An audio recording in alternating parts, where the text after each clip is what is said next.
भाई इस बार CISF tradesman में किसी तरह सिलेक्शन लेना है। 2023 में मैं मेरिट में छट गया था सीआईएसएफ ट्रेड्समैन में। मेरे पास प्रूफ है, सब चीज़ मैंने क्वालिफाइड किया था, रेस भी क्वालिफाइड किया था, पेपर भी क्वालिफाइड किया था, ट्री टेस्ट भी क्वालिफाइड किया था, लेकिन जो लास्ट में मेरिट आई थी ना उसमें मैं बाहर हो गया था। लेकिन इस बार मैं फार्म भी अप्लाई कर दिया हूँ और अप्लाई करने के साथ ही साथ फिजिकल को भी मैं पूरी तरह से कंप्लीट तैयार रख रहा हूँ। चलिए इस वीडियो के माध्यम से मैं आपको पूरी जानकारी डिटेल में बताऊंगा, लेकिन सबसे पहले मैं मेन मुद्दे की मैं बात करूंगा कि आपको डॉक्यूमेंट वेरिफिकेशन के समय पीईटी और पीएचटी के समय आपको क्या क्या ओरिजिनल डॉक्यूमेंट लेके जाना है और आपका ट्री टेस्ट कैसे होगा। सबसे पहले आप अगर फार्म अप्लाई किए होगे तो आप 10th के मार्कशीट से किए होगे। अगर आपके पास स्टेट बोर्ड है तभी भी चलेगा, अगर आपके पास सीबीएसई बोर्ड है तभी भी चलेगा, या आपके पास कोई अदर बोर्ड है आईसीएसई बोर्ड है तभी भी चलेगा। ठीक है, फार्म अप्लाई करते समय आप अपना ओरिजिनल निवास लगाए होगे जहां आपका निवास है। ठीक है, निवास के साथ साथ आपने सेंटर की जाति यूज की होगे, लेकिन ये जाति सिर्फ वही लोग यूज कर सकते हैं जो लोग ओबीसी एसटी एससी कैटेगरी से आते हैं। जनरल वालों के लिए जाति की कोई ज़रूरत नहीं होती है। ठीक है, और आपके पास एक कोई भी गवर्नमेंटेड आईडी, आधार कार्ड, पैन कार्ड जो भी होगा वह आप लोगों को वहाँ पे लेके जाना है। जब आपका एडमिट कार्ड डाउनलोड होगा फिजिकल के समय, तो आपको फिजिकल के समय ओरिजिनल डॉक्यूमेंट लेके जाना है, क्योंकि वहाँ पे ओरिजिनल डॉक्यूमेंट चेक होता है। इसमें सारा चीज़ बताया गया है कि आपको क्या क्या लेके जाना है। हाई स्कूल का ओरिजिनल मार्कशीट लेके जाना है, जाति, निवास और इशू आईडी जो पैन कार्ड या आधार कार्ड है, ये सारा चीज़ वहाँ पे ओरिजिनल लगेगा।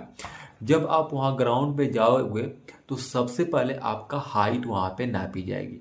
हाइट 170 सेंटीमीटर जनरल और एससी और ओबीसी की लगती है, और एसटी वालों की थोड़ी कम लगती है, 168 सेंटीमीटर एसटी वालों की लगती है। ठीक है, जब आपका वहाँ पे हाइट पूरी तरह से सही हो जाएगा तो आपको ये वाला पेज मिलेगा। ये वाला पेज सिर्फ आपको फिजिकल से रिलेटेड फिलअप करना है। फर्स्ट स्टेप में जब आप देखेंगे तो यहाँ पे सबसे पहले लिखा है for male candidate, female candidate और टिक रिजल्ट। सबसे पहले चेस्ट की और हाइट की और फिजिकल की। ठीक है, अगर आप चेस्ट में क्वालिफाइड हो जाएंगे तो आपको यहाँ पे क्लिक मारा जाएगा क्वालिफाइड का। अगर आप डिसक्वालीफाइड हो गए तो यहाँ पे नॉट क्वालिफाइड का टिक मारा जाएगा। उसके बाद आपकी रनिंग कराई जाएगी।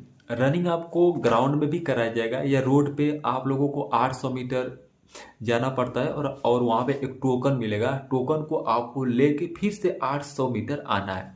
लेकिन एक बात याद रखना कि जो आपको टोकन मिलेगा ना उस टोकन को बीच में इधर उधर फेंकना नहीं है, क्योंकि जब तक आप उसको टोकन को लास्ट में जहाँ पे इंड होगा दौड़ उसको आप दिखाएंगे तभी आपको वहाँ पे क्वालिफाइड माना जाएगा। अगर आप उसको नहीं आप दिखाओगे ना तो आपको वहाँ पे डिसक्वालीफाइड कर दिया जाएगा। ठीक है, आपको टाइमिंग 6.5 मिनट दिया जाएगा, 1600 मीटर रेस कराई जाएगी, उसी के बीच में आप लोगों को आना है। ठीक है, नॉर्मली दौड़ है, कोई हार्ड नहीं है, क्योंकि मैंने तो दौड़ रखा है ना तो मेरे को पता है।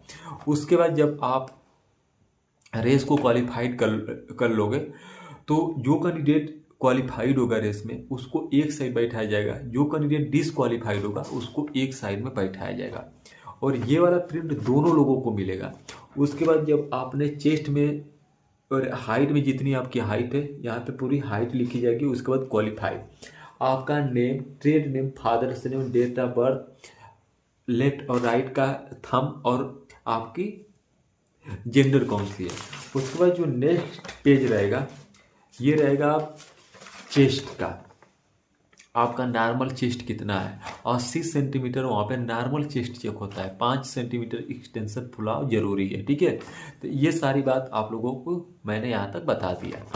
उसके बाद अब नीचे आपका वेट कितना रहता है, 50 केजी से ऊपर आपका वेट रहना चाहिए। 50 केजी से थोड़ा मोड़ा कम भी है तो चलेगा, लेकिन चेस्ट आपका 80 सेंटीमीटर होना जरूरी है। अगर आप क्वालिफाइड है तो क्वालिफाइड, नॉट क्वालिफाइड है तो नॉट क्वालिफाइड। ठीक है, उसके बाद अब आपका डॉक्यूमेंट चेक होगा, ओरिजिनल डॉक्यूमेंट। आपका सारा चीज डॉक्यूमेंट सही है तो वहाँ पे क्वालिफाइड का टिक मारा जाएगा। ठीक है, अब उसके बाद लास्ट में आपका टी टेस्ट होगा। टी टेस्ट आप जिस ट्रेड से फार्म अप्लाई किए होगे, जिससे कुक का, बार्बर का, स्वीपर का, कारपेंटर का, उसी ट्रेड से वहाँ पे आपका टी टेस्ट कराया जाता है। मैंने कुक के लिए अप्लाई किया था तो मेरा कुक का सर्टिफिकेट यहाँ पे टी टेस्ट कराया जाएगा। जब आप अंदर एंट्री करोगे तो वहाँ पर ये वाला पेज सर के पास में रहेगा। तो आपको एक रूम में जाना है। जैसे ही आप रूम में जाओगे तो वहाँ पे सारा मटेरियल रखा रहता है। मान लीजिए कि एक प्रकार से किचन ही रहता है जो सैनिकों का वहाँ पे खाना बनता है। ठीक है, आपको बोला जाएगा कि आपको रोटी बनाना है, चावल बनाना है और सब्जी बनाना है और ये कोई और अदर मटेरियल बनाना है। आपको टाइमिंग दिया जाएगा 1 घंटा या आधा घंटा, लेकिन 1 घंटा सभी को मिलता है। उस 1 घंटे में मान के चलिए कि 10 से 15 लड़कों को एक साथ बुलाया जाता है। ठीक है, उतना सामान रहता है। उसके बाद लास्ट में जो सर बैठे रहते हैं वहाँ पे आपको एक एक आइटम करके थाली में या प्लेट जो भी होगा उसमें लेकर जाना रहता है। वहाँ पे सर टेस्ट करेंगे। अगर टेस्ट अच्छा लगा तो आपको क्वालिफाइड किया जाएगा, नहीं अच्छा लगा तो वहाँ पे डिसक्वालीफाइड किया जाएगा।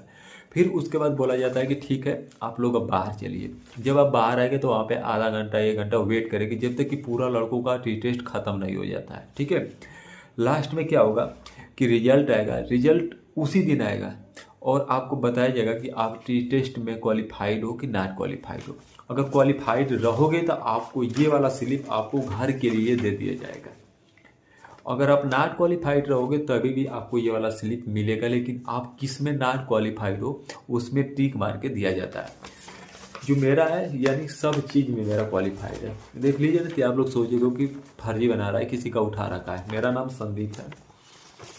यहाँ नेम भी आप लोग देख लीजिए, पूरी तरह से नेम लिखा हुआ है। ठीक है, जब आपको लास्ट में ये मिलेगा तो आप लोगों को वहाँ पे सभी लोगों को यही बात बोला जाएगा कि ठीक है आप लोग जाइए, अब आप अपने पेपर की तैयारी करिए। ठीक है, पेपर मान के चलिए कि आप लोगों को 3 से 4 महीने का समय मिलता है। पेपर बिल्कुल नॉर्मली आता है। ठीक है, कोई हार्ड नहीं रहता है। 25 मैथ, 25 रीजनिंग, 25 जीएस और 25 आपका हिंदी, टोटल 100 नंबर का रहता है और इसमें माइनस मार्किंग नहीं रहती है। पेपर ऑफलाइन हुआ था। ठीक है, अब देखो इस बार ऑनलाइन होगा कि ऑफलाइन होगा इसके बारे में तो मुझे अब नहीं पता है। ठीक है, फिर लास्ट में एक मेरिट बनेगी। उस मेरिट में अगर आपका नाम आता है तो आपको मेडिकल के लिए बुलाया जाएगा। मेडिकल में जब आप क्वालिफाइड हो जाएंगे तो एक बार फिर से लास्ट में मेरिट निकाली जाएगी। उस मेरिट में वही लोग आएंगे जो लोग मेडिकल में क्वालिफाइड हो गए। ठीक है, उसके बाद जब आप उस मेरिट में आपका नेम आ जाएगा तो आपको ट्रेनिंग सेंटर के लिए बुला लिया जाएगा।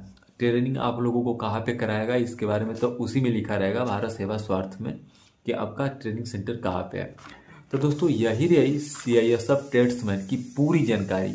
मैंने यूट्यूब पे बहुत वीडियो को देखा, सब इधर उधर की बातें बता रहा है। जो बंदा भर्ती करके तैयारी करता है, जो जहाँ तक जाकर देखता है सामने आंखों से, उससे ज़्यादा कोई और बेहतर नहीं बता सकता है। ठीक है, क्योंकि मैं भर्ती देखता हूँ, मुझे पता है। दोस्तों देखिए मेरा यहाँ पे सारा डॉक्यूमेंट और डिटेल पड़ा हुआ है, इतने मेरे पास है। ठीक है, सब चीज़ मेरे पास है, इतना डॉक्यूमेंट हुआ है देख लीजिए। सब मैंने भर्ती को देखा है। फाइनली मेरा सिलेक्शन लास्ट में मेरिट में कुछ ना कुछ चलते रिजेक्ट हो जाता है, छट जाता हूँ, लेकिन कोई बात नहीं है, मेहनत को कंटिन्यू रखा रहता हूँ। सिलेक्शन मिलेगा तो बेहतर है, नहीं मिलेगा सिलेक्शन तो भाड़ में जाए। ठीक है, कुछ ना कुछ करना ही पड़ेगा। ये मेरा लास्ट एज चल रही है, लेकिन देखिए क्या होता है। 2-3 साल और बचा है, अगर इसी बीच में सिलेक्शन हो जाएगा तो बढ़िया है, नहीं होगा तो फिर कोई बात नहीं, कोई और काम करेंगे। लेकिन अगर आप लोग तैयारी कर रहे हैं जिनकी अभी एज है, चाहे मेल कैंडिडेट हो चाहे फीमेल कैंडिडेट हो, तो वे लोग अच्छे से तैयारी करें, क्योंकि कोई भी पेपर हार्ड नहीं रहता है। इसका लेवल भी कोई हाई फाई नहीं आता है, लेवल नॉर्मल ही आता है। उसी नॉर्मल में आपको क्वालिफाइड करना रहता है, क्योंकि जिनका फिजिकल अच्छा होता है उनकी पढ़ाई अच्छी नहीं रही होती है, जिनकी पढ़ाई अच्छी होती है उनका फिजिकल नहीं अच्छा होता है। वहाँ पे जब आप जाओगे तो बहुत से लड़के ऐसे हो गए जो दौड़ में छटते हैं, अच्छे लड़के दौड़ में छटते हैं। वहाँ पे टोटल 40 या 50 लड़कों का एक बैच छोड़ा जाता है, उसमें से 30, 32, 35 यही लड़के वहाँ पे दौड़ में क्वालिफाइड होते हैं, ना तो सब लड़के वहाँ पे छट जाते हैं। आप लोग जाइएगा, देखिएगा, वहाँ पे खुद ही रिजल्ट के बारे में पता चल जाएगा। तो दोस्तों मैं वीडियो को अब यहीं पे एंड करूँगा। अगर आप सभी को वीडियो अच्छी लगी तो चैनल को सब्सक्राइब एक बार जरूर करिएगा। ठीक है। तो तब तक के लिए जय हिंद जय